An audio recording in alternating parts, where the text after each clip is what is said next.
Hello everybody, Christian from Treasure Town here, and today we're going to be covering the very first US $1 bill, going over exactly why it was made, what it looked like, who it featured, and everything you'd want to know. They're actually surprisingly affordable, not too many hundreds of dollars, and one of these could be yours. So let's go through this one and tell you everything you'd need to know about the very first US $1 bill.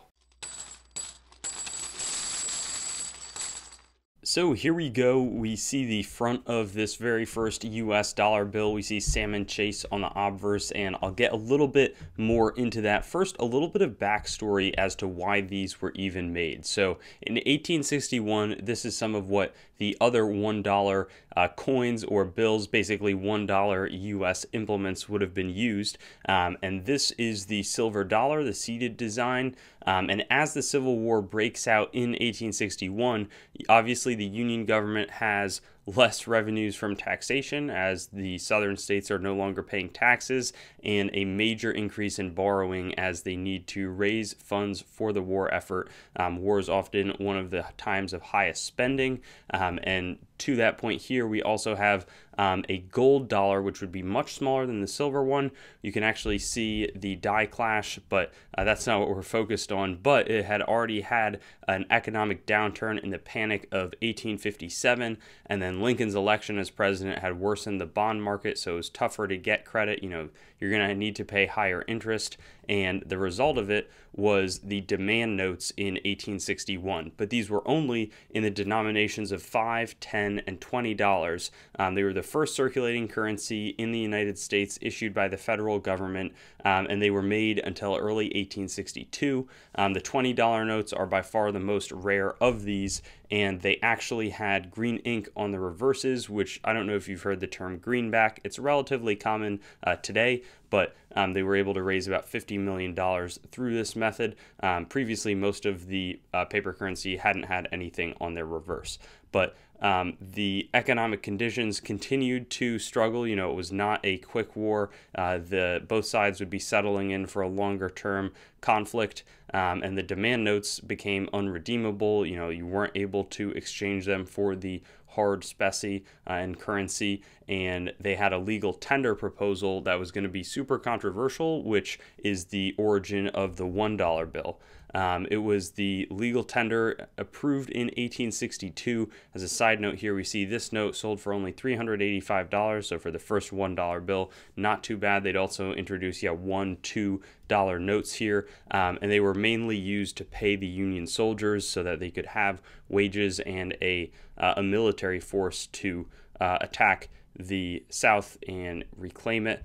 And Sam & Chase, who was Abraham Lincoln's Secretary of the Treasury and an eventual Chief Justice of the Supreme Court, is the person featured on it. A lot of the people featured on these early notes we are familiar with, and they're still there today.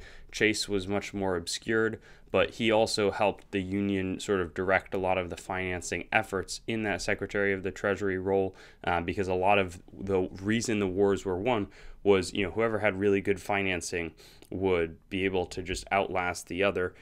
They counterfeited, the North counterfeited a ton of Confederate notes, put those into circulation, sort of start inflation and diminish the purchasing power. I think it's something always to be careful of in general, who's sort of doing the best and has the best monetary policy today.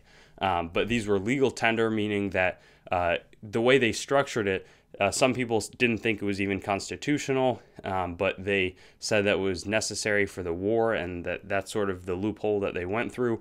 But they said they were legal tender. Creditors would need to accept the notes not without even gold bank deposits or reserves held by the federal government to back them up. So that was sort of the controversial aspect as well. Though they weren't unlimited, which means they couldn't pay merchants for customs duties, coming in from the outside the country, and they couldn't be used by the government to pay interest on bonds. But that was further controversial, and I have a few photos of other legal tender 1862 notes, 510, you see Hamilton on Lincoln, but because they would continue to give the banks sound gold, which was unlimited legal tender, and then they would have sort of a class of less valuable money like the legal tender notes that were more available to the public that they didn't have access to in the form of financing.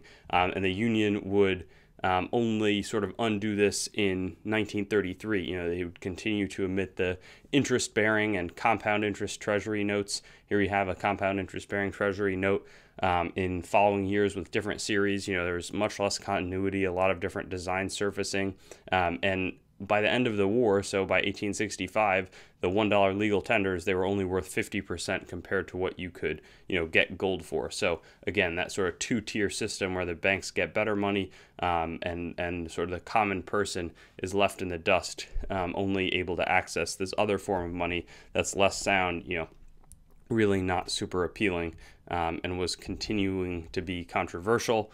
But again, going back to this note, unlike a lot of the other notes that were, now thousands of dollars, hundreds of thousands, you can get a decent looking, this one is a gorgeous 65 graded, exceptional paper quality, $12,000 note, but you can still buy these for below $1,000, and it's a really neat piece of American history. So I just wanted to highlight it.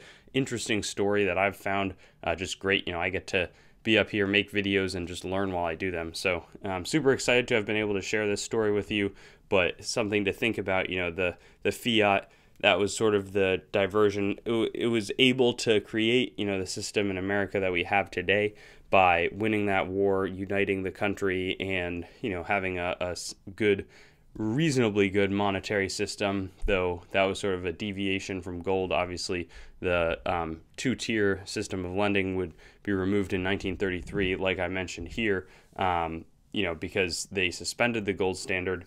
But since then, I don't know, people probably think that our currency has only inflated. So anyways, thanks for watching the video. Hope that this was helpful, maybe inspiring, something to think about from a historical perspective, and I'll look forward to seeing you on some of my similar history videos going forward. Thanks for watching the video. I'd encourage you to like, comment, and subscribe to the channel to stay updated. I've also got Facebook, Instagram, and Twitter, so you can follow me there. TreasuretownYT.com is the main channel website. Definitely give that a visit. I've got a lot of information about me up there and the channel. CoinGrabBag.com as well currently redirects there, but it's some good opportunities for very fair grab bags, both made by me and other sellers. A lot of different options, so that's a good way to support. There's also TreasuretownCoins.com. In the future, my coin dealing operation will be done out of that website. CoinMeltPrice.com for updates on the melt prices of your coins, both US and world. A lot of resources in that website. And then CoinsMetalsCards.com, being developed right now as a marketplace and news source for coins, metals, cards, and collectibles in general. So I'll see you on my future videos. Looking forward to seeing you there, and hope you have a good day.